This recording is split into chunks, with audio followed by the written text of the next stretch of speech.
Malaysia. Tinggal di Indonesia sudah 20 tahun. Tinggal di Pulau Bali.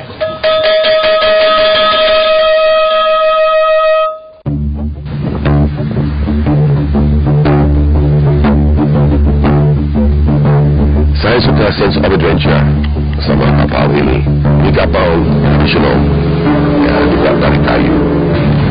Tak ada kapal seperti ini bisa dibuat sekarang.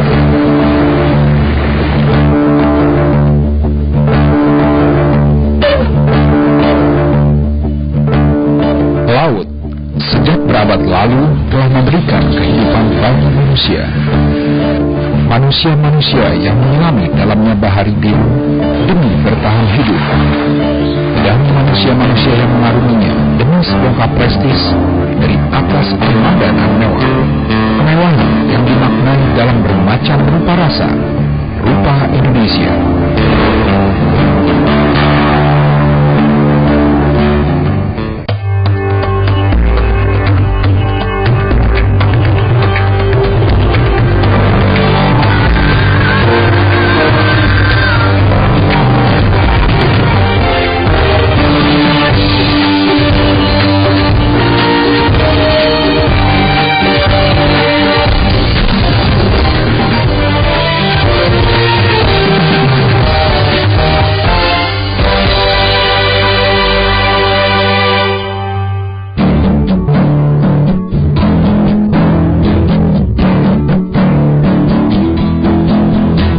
Pagi di Gili Nanggu, surga tersembunyi di Lombok Barat, Nusa Tenggara Barat. Surga yang hanya diketahui oleh segelintir orang dengan uang berlebih untuk dapat merapat ke pulau yang dihuni populasi sejumlah hitungan jemari. Dan di musim angin timur seperti sekarang ini, cuaca sedang bersahabat. Para pelancong pun bersiap mencumbu lautan dengan menyewa kapal layar. Kapal layar tradisional yang disulap menjadi mewah, yang mengantarkan mereka menghabiskan hari-harinya di atas bahtera bak Hotel Bintang 5, sembari diayun riak ombak dan dihembus angin laut nan sejuk.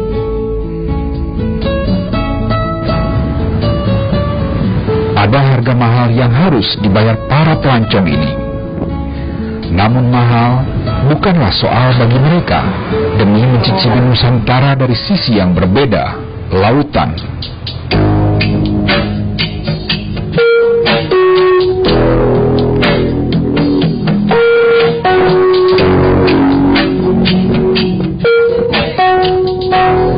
Layar telah terkembang dan skoci telah disiapkan.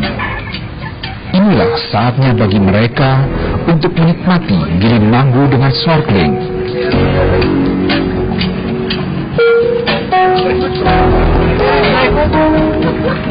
Mau ke pulau ini, pulau Nangga. Gili Nanggu.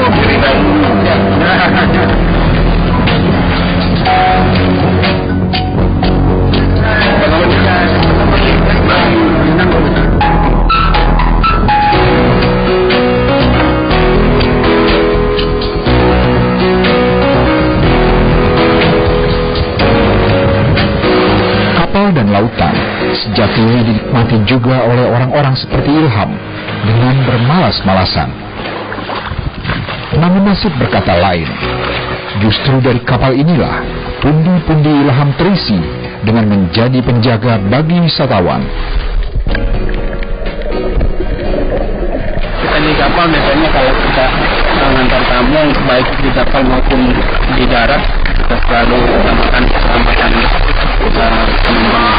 Biasanya kalau untuk di lautnya biasanya kita selalu menyediakan kayak pelampung, terus kita selalu temani mereka snorkeling.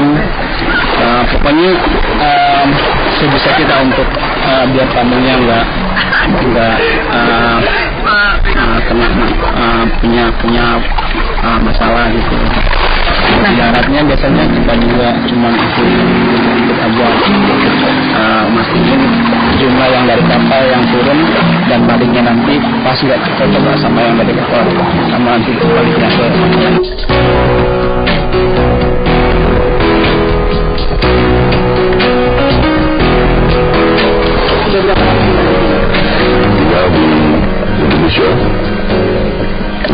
Indonesia sudah 20 tahun tinggal di Pulau Bali.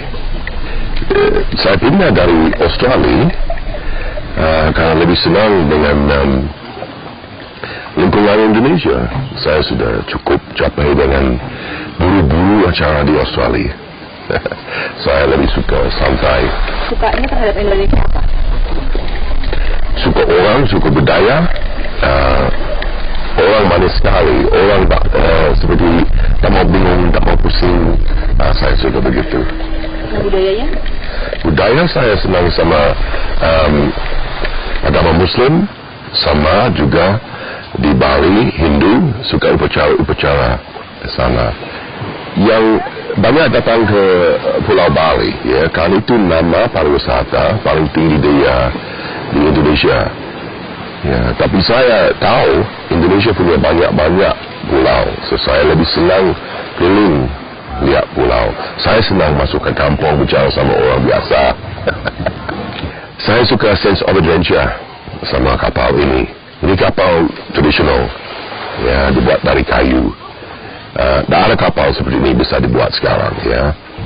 So, saya suka kapal, jalan pelan, bisa turun di pulau seperti banyak indah sekali seperti Pulau Setonda, Pulau Moyo.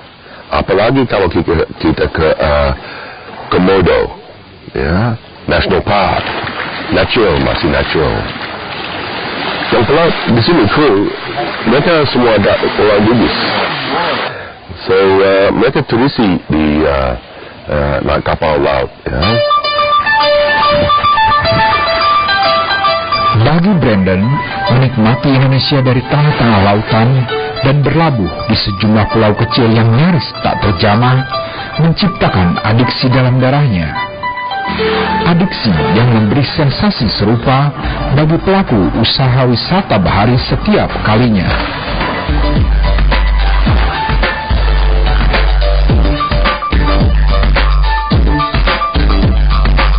Pelabuhan Serangan Bali menjadi melting pot para pelancong, penyedia jasa, hingga pemilik modal. Hukum ekonomi pun berlaku. Di mana ada permintaan, di sana ada pasar. Saya mau merencanakan bulan dengan ibu aja, kerajaan bisa di sana apa aja yang ibu memang kerajaan adalah destinasi populer. Jadi fasilitasnya untuk di kapal, ya, diving, snorkeling, kemudian juga kalau mau menonton film di atas kapal, kita bisa sediakan di situ.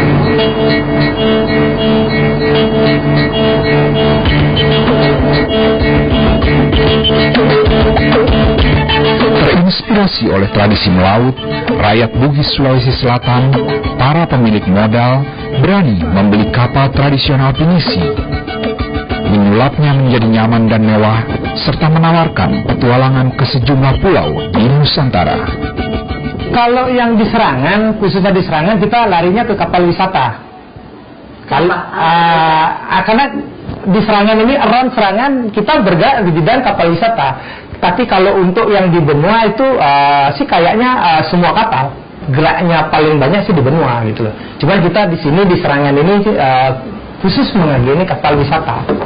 Melihatnya ya karena untuk di Bali gitu, ini saya dalam kutip untuk di Bali dulu kan gitu, karena kita mengawal pinisi itu ya dari sini dulu ya, untuk perubahan alih fungsinya ini dari bawa barang menjadi membawa wisatawan kan, karena itu gitu. Jadi kalau saya di Bali, karena itu kapal itu sudah tidak ada fungsinya untuk bawa barang kan begitu, ketimbang saya punya kapal tidak ada fungsinya, karena juga ada tamu yang minat kerjasama dengan kita juga memungkinkan kapal itu menjadi kapal wisata, karena itu nilainya pun juga sangat mahal sekarang. Kalau dulu mungkin kita bisa beli kapal dengan 150 juta udah. Sekarang berapa Bu harga itu? Sekarang mungkin sekitar 4 sampai 5 miliar. Pinisi, mahakarya budaya Nusantara. Ketangguhannya sebagai petarung lautan membawa namanya tersiar hingga penjuru dunia sejak abad ke-14. Kapal kayu besar dari sejarah lampau ini menjadi kebanggaan Indonesia, khususnya warga Bira, Sulawesi Selatan. Kapal yang dibuat dengan tangan-tangan ahli tanpa peralatan modern ini kemudian berubah fungsi seiring perjalanan waktu. Kapal yang semula lebih banyak digunakan sebagai sarana pengangkut barang, kini menjadi transportasi mewah komersil untuk menyeberangi pulau-pulau cantik di Indonesia. Demi kemewahan ini, ruang kapal pun berubah rupa, layaknya hotel berbintang. Kalau perjalanan daripada Pinisi itu sendiri, dulu kan saya aja tahu dari tahun 81. Jadi orang tua saya juga punya berapa kapal, jadi kakak saya yang pengelolaannya. Jadi yang sepanjang dari tahun 80-an itu yang saya tahu tuh kakak saya membawa kiriman rempah-rempah, hasil bumi gitu loh, hasil laut, kayak rumput laut, ya sebagai barang, sebagaimana mesti barang-barang itulah yang dibawa. Seketikanya kita bikin kapal satu untuk kapal istilahnya kapal untuk kapal barang. Itu ada bule yang minat beli kapal itu difungsikan untuk diving awalnya. Untuk divingnya itu around Bali. Mungkin dari sini Padang Bae ke Lembongan, atau dekat-dekat inilah, dekat-dekat artinya tidak begitu jauh lah. Di tangan pemesan, sang petarung lautan ini dirancang memiliki panjang hingga 53 meter, 10 meter melebihi panjang kapal pinisi pada umumnya.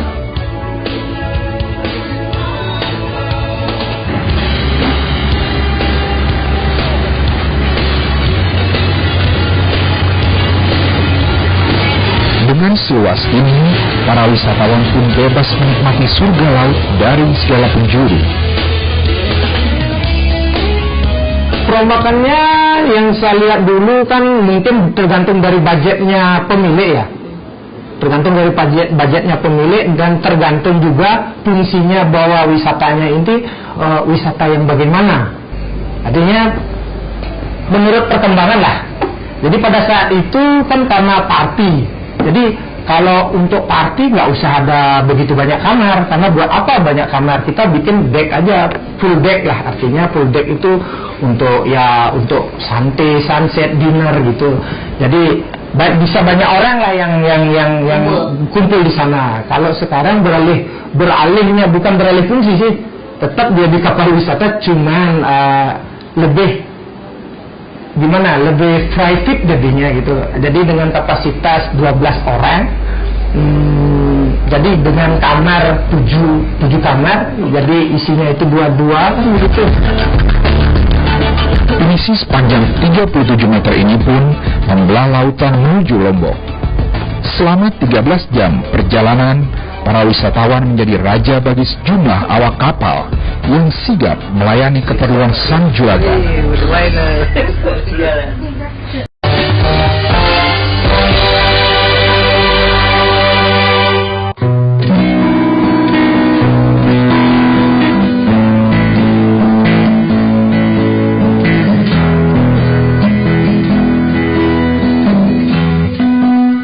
Perjalanan menuju destinasi impian pun dimulai.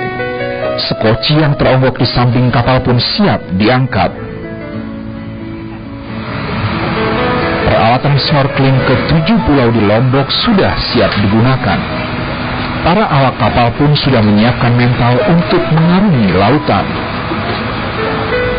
Oke, atur hijau-hijau, kembali 16 kembali.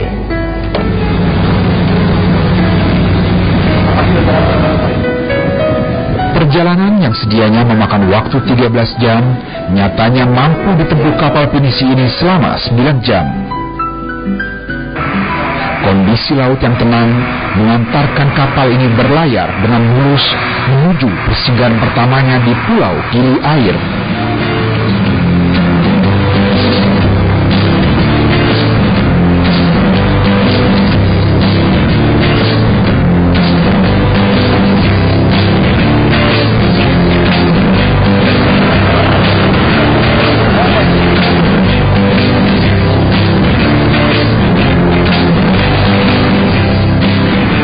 masuk. Panggil adik saya masuk.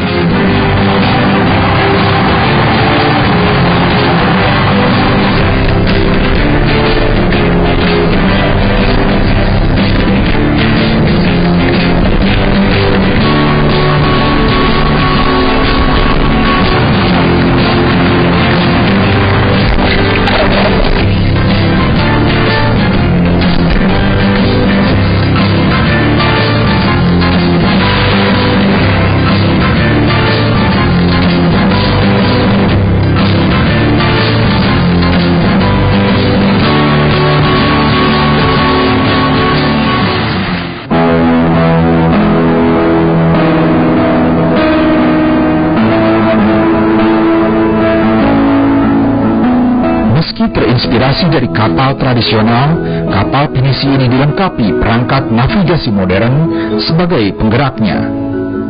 Tak heran, layar kapal hanya akan terkembang bila ada permintaan dari wisatawan.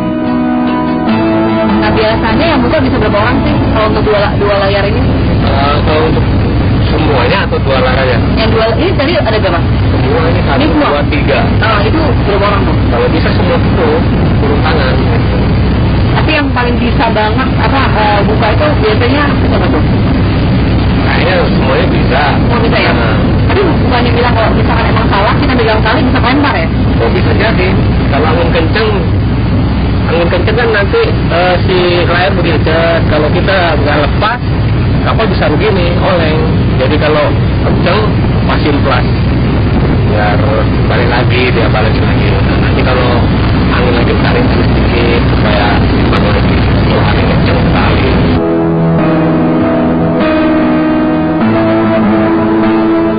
Pinisi dirancang bukan untuk bersandar di pelabuhan. Kendati demikian, ia tak akan menjadi petarung tangguh di lautan tanpa kendali kapten kapal yang mumpuni. Sekalipun dibekali peralatan navigasi modern, pengalaman seorang kapten dalam nakodai kapal menjadi kunci.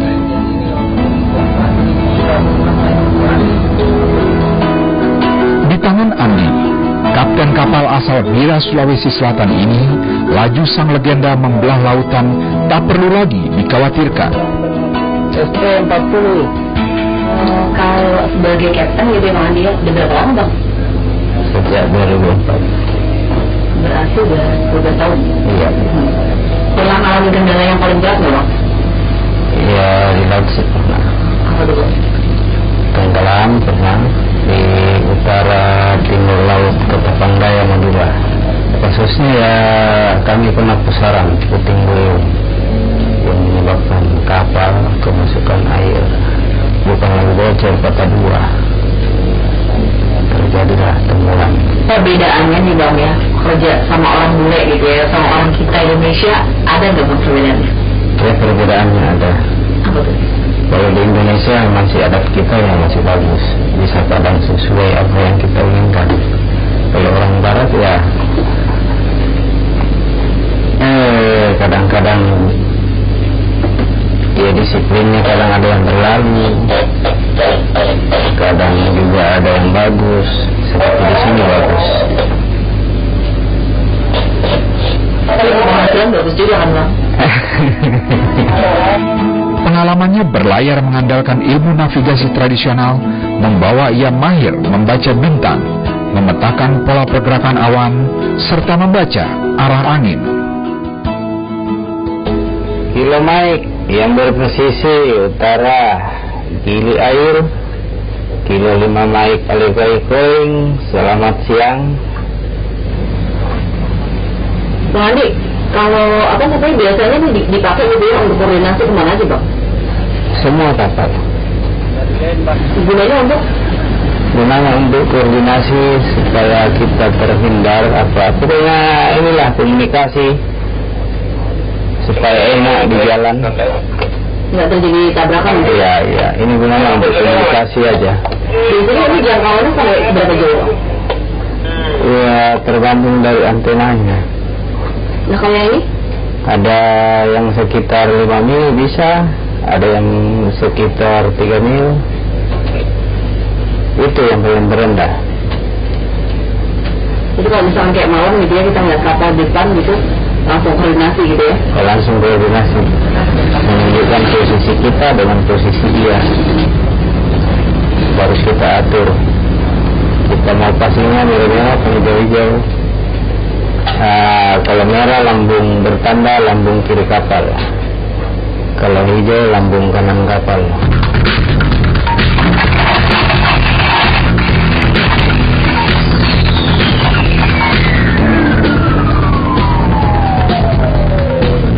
Keingaian sang kapten dalam menahkodai kapal masih berlanjut. Selama 5 hari 4 malam, ia mengantarkan wisatawan menikmati pesona bawah laut dari 7 pulau yang ada di Lombok.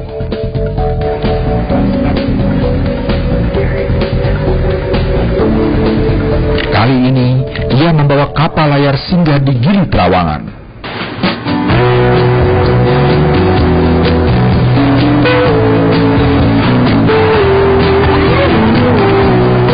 Pulau kecil dan populer ini menawarkan keramahan pada wisatawan untuk menikmati matahari tenggelamnya yang tak pernah membosankan.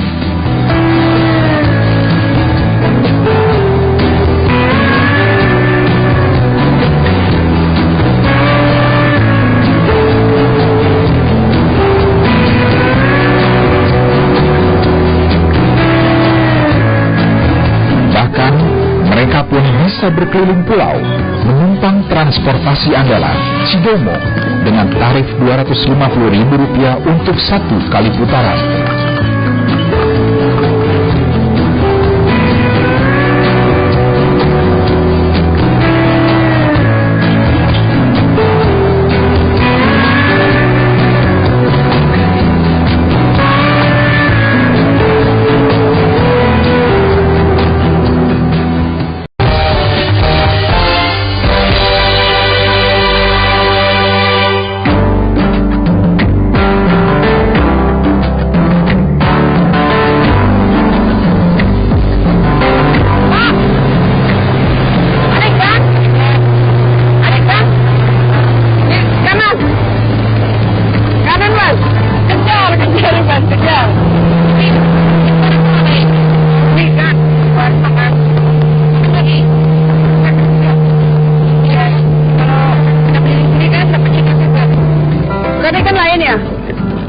Dongkolnya nggak ada ya? Oh, nggak ada musim dongkol? Dulu ya? Nggak ada lagi ya? Ada ikan? Ada ikan? Ikan? Ada? Coba lihat. Oh, yang pakai jala itu. Nggak ada lagi? Ada kereta kak? Ada plastik kak? Ada plastik nggak? Ini kan 15.000 deh. Berapa nih uangnya? 12. Ini coy.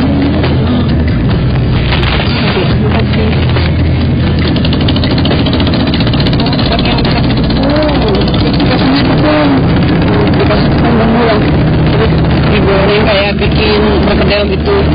Tapi isinya ikan-ikan semua. Berapa ini? Bisa mereka ngolah kan? Ini kan bos pro. Tapi kalau udah kamu udah ada stoknya, ada kalau mereka kan kita sengaja beli sedikit gitu biar bisa membuat pekerjaan dari ini ya. Kalau punya mereka pasti nyari begini ya. Pasti nyari begini, kalau enggak, kalau pas kita lewat Komodo, kita bisa mancing. Kita beli, kita mancing, tapi sekarang kan sudah nggak sempat mancing. Makanya kita terpaksa sudah mau kejar-kejar ikan. Itu yang nggak trik kan ya.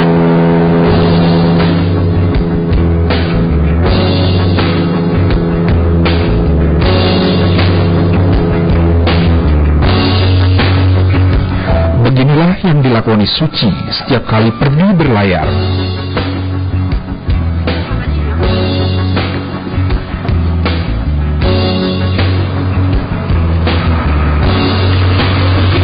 Suci, awak kapal perempuan satu-satunya asal Bali yang harus menjaga 2 dapurnya untuk tetap unggul.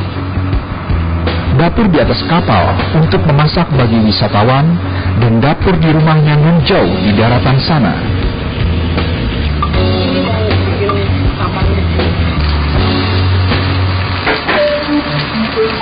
Jika dulu Laksmana Kamalahayati bersama imam balenya mengarungi samudra dengan kapal pinisi untuk berjuang melawan penjajah, maka Suci dengan kapal yang serupa justru berjuang demi keluarga, meski cemooh tidak lepas atas pekerjaan yang dilakoninya sebagai juru masak. Nggak ada, saya cuma benci sama orang-orang itu. Maksudnya orang-orang yang nggak ngeliat, selalu menilai orang dari satu sisi gitu aja, nggak lihat apa perjuangannya, apa yang dia lakukan di keluarganya. Masa langsung mencemooh gitu saja sih? Kalau Anda di posisi saya, cemoohnya itu kayak apa sih? Kayak ya jelek lah sama keluarga gitu. Ya kayak ini kerja jauh, perempuan bisa kerja jauh sih. Wah kasihan itu sama anak suami kan. Makanya kan kalau kita membagi itu mesti di rumah, terus harus urus keluarga, harus bikin anak, belum bikin anak lah, punya anak. Kalau saya pulang pasti tanya, kapan bikin anak lagi? Emang di hidup ini mesti anak terus ya? Saya kan udah punya anak satu, maksud saya bisa nggak sih saya kasih makan dia, bisa nggak sih saya sekolahin dia biar lebih baik dari saya? Nggak perlu kan kita punya anak banyak, bisa nggak sih kita kasih makan? Itu saja. Saya nggak suka sama dia. Suci bukan seperti wanita Banten umumnya. Kita wanita, saya orang Bali, tapi pikiran saya nggak sama seperti mereka. Pikiran Mbak kan beda juga sama saya. Ya beda orang, beda pemikiran kan. Saya lihat mungkin cuma kan penilaiannya beda. Yang saya lihat kan mereka itu kemampuannya, saya merasa lebih dari mereka. Tapi kok mereka bisa keluar? Kenapa kok saya nggak bisa? Saya merasa lebih bisa dari mereka. Itu yang bikin dia apa? Ya kerja kayak gini juga lah. Tapi kan di situ kita bisa punya pengalaman lebih luas. Kalau di sini kan cuma lingkup Indonesia saja. Tapi kalau keluar kan kita bisa kemana-mana gitu. Saya tunggu anak saya sedikit besar saja. Kalau sudah bisa ditinggal, baru kita cari kerja. Kalau sekarang mau kerja, enggak, sini aja.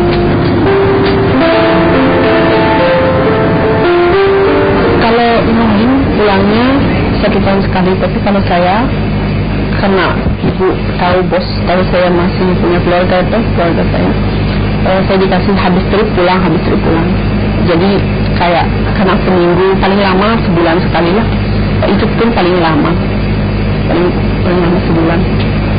sebulan, terus liburnya 2 minggu. Kita sering bolak-balik lah.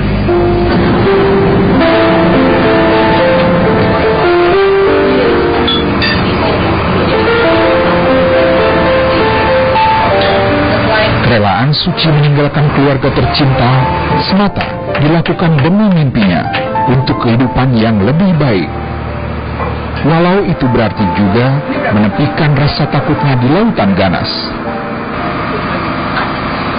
Kadang kalau pas Agustus itu layar, kalau ombak besar kita tuh merasa sedikit ngeri lah. Tapi kita tahu tuh situasi nggak selalu bagus di laut.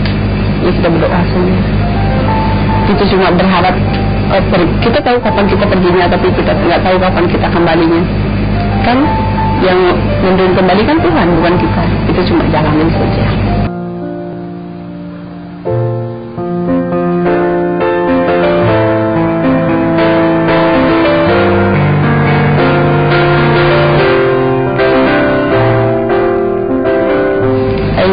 Lebih baik daripada di darat. Kita kan dapat tip juga, uang layar juga, di luar gaji kan, uang makan juga dapat. Jadi ya cukup lah, tanpa ambil gaji kita cukup makan.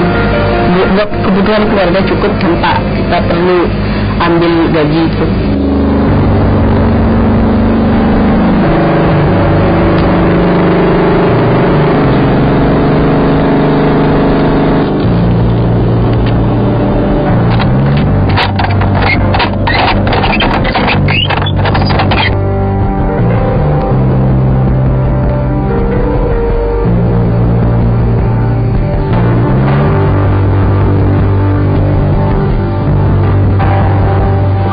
Di atas kapal ini pula, Suci kerap menemukan keluarga baru yang memberinya pengalaman berharga dalam melewatkan hari mengarungi lautan.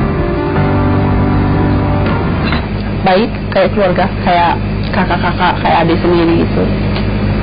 Ya mereka keren sama kita. Soalnya kan mereka om-om, yang muda-muda, jadi baik-baik semua. Kalau kita baik sama mereka, kan mereka nggak baik sama kita kan?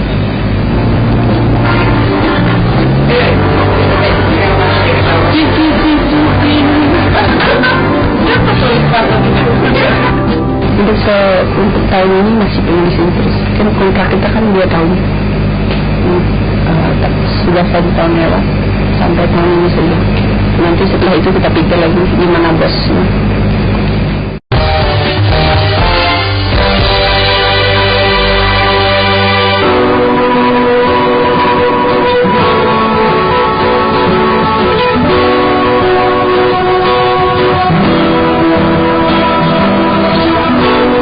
Berbeda dengan Suci, Ilham dan rekannya juga mengais rezeki di atas kapal mewah ini yang menjauhkan mereka dengan keluarga selama berminggu-minggu.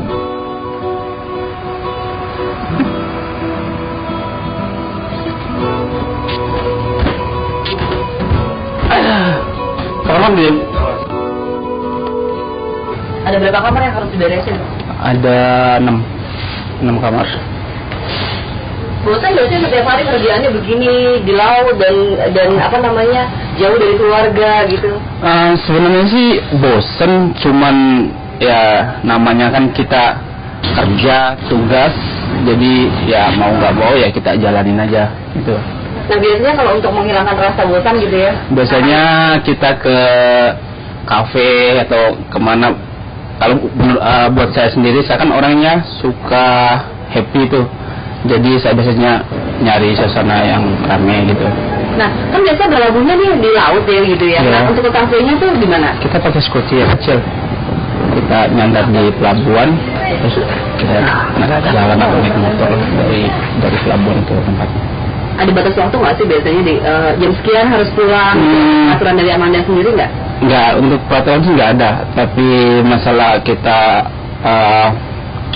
mau pulangnya jam berapa terserah dari kita juga sih. Cuman kita harus mikir juga kan kalau memang nanti di belakang ada kerjaan, jadi kita harus sesuaikan dengan sama kerjaan di belakang. Kita pulangnya jam segini biar nanti nggak tinggalan kerjaannya gitu. Nah kalau misalkan ya, kalau misalkan yang punya cewek gitu, punya pacar gitu ya, terus pacarnya dari darat terus dibawa ke kapal ini, pernah nggak atau memang peraturannya nggak boleh? Boleh sih kalau untuk cuman mau jalan-jalan aja boleh, tapi kalau untuk bermalam nggak dikasih. Kalau untuk sekedar jalan-jalan atau mau foto-foto apa di kapal boleh. Pernah bawa gitu? Belum pernah sih. Belum ada nyangkut ya? Nyangkut sih banyak, cuman kita kan pelaut suka lari-lari gitu, jadi dicapnya pelaut itu mata keranjang, padahal kan aslinya enggak.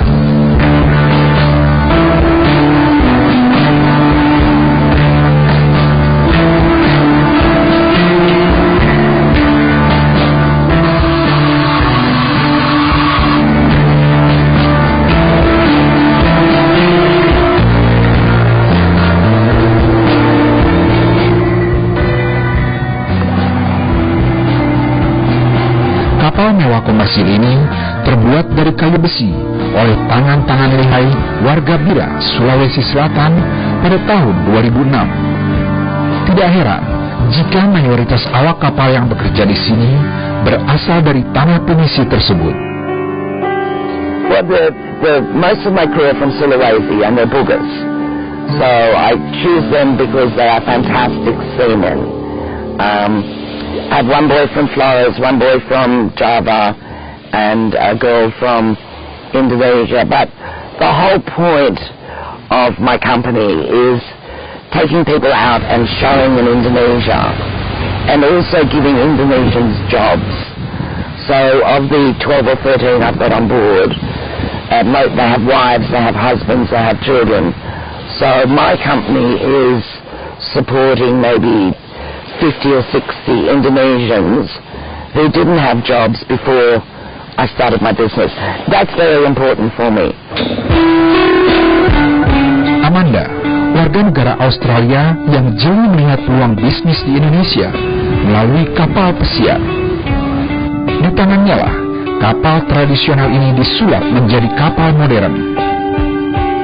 Okay, it's very simple to me. I want to take people out of Bali and say this is Indonesia, it's a nation. Indonesia is not Bali. Especially Australians, because Indonesia is our closest neighbour, and the Australians just know Kuta or Seminyak or now Canggu, and they do not realise that there is Lombok, Sumbawa, Sumatra, Java, Sulawesi. You know, they don't even understand that Papua is part of Indonesia. They say, oh, Papua New Guinea. I say, no, Papua is Indonesia. They don't know. So if I can bring people out and say, this is Indonesia and this is beautiful, then they will come back and they will travel further to more parts of Indonesia. And for the Indonesians that I carry on board, again, it's very important because they say, oh, I am from Bali, I am from Java, you know. But they're not, they're Indonesian. And then they come out and they say, this is your country. You know, this is all your country. So you are Indonesian, you are not just Balinese. And I think that's very important for your nation.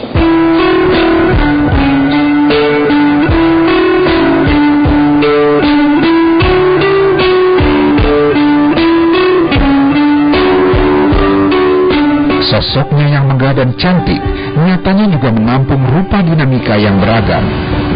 Bukan hanya sang kapten, juru masak dan kerumah tanggaan saja yang menangguk rezeki di atas tubuhnya. Para penjaga mesin di bawah sana memiliki tanggung jawab yang tak kalah berat. Kalau tugas saya itu mengontrol mesin. Kalau mesin sedang jalan, semua mesin-mesin di bawah itu dikontrol semua. Nah, trip ini kan sekitar berapa, 5 hari ya Bang ya? Sekitar 5 hari. 5 hari. Ini air yang dibutuhkan untuk kayak mandi gitu ya Bang ya? Masak, itu berapa banyak Bang persediaannya? Kemarin kami bangkir 4 ton. Tapi 4 ton itu kalau 5 hari nggak cukup. Jadi kita bantu pakai water maker. Kita bikin air. Bikin airnya gimana caranya Bang? Ada mesinnya, water maker namanya. Ambilnya dari air laut jadi air tawar. Cuaca di sini ya biasanya bagus-bagus aja, cuma mungkin kondisi ini pasang makanya ya ditimbulkan angin agak kurang bagus. Antisipasinya ya nunggu 2 jam lagi baru kita pindah ke tempat semula tadi untuk cari perlindungan. Pasangnya ke sana ke arah utara timur laut, surutnya ke utara timur laut, anginnya dari barat daya. BMKG sendiri ya bagus aja. Jadi ini difaktorkan ya angin ini diakibatkan air pasang, makanya menimbulkan angin yang berlawanan.